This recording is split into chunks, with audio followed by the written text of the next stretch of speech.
Let's also talk about, this entire new age tech basket, Mr. Bagga. How are you assessing this entire story?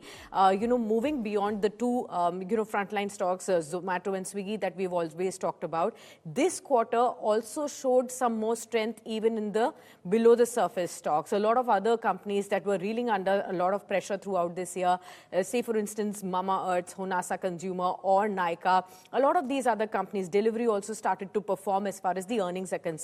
Are you also looking at a broad spectrum of these stocks, as a potential, buy list for your clients as well?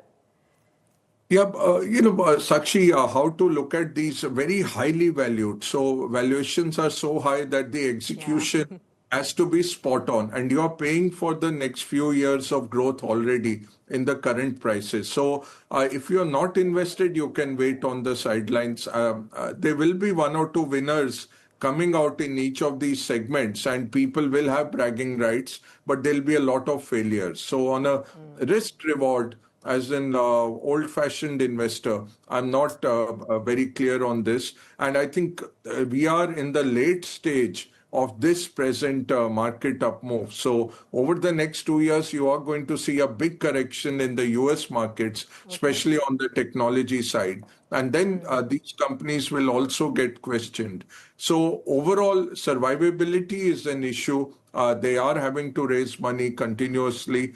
One or two of them will become very big, and they will be the new Amazons or the new Googles, and what came out of the dot-com crash.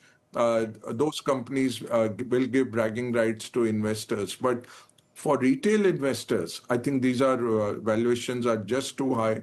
You are paid for next few years of growth already, and they have to execute to perfection. Any of that tick mark goes away, you will lose money. So not a very good risk reward scenario, I would say.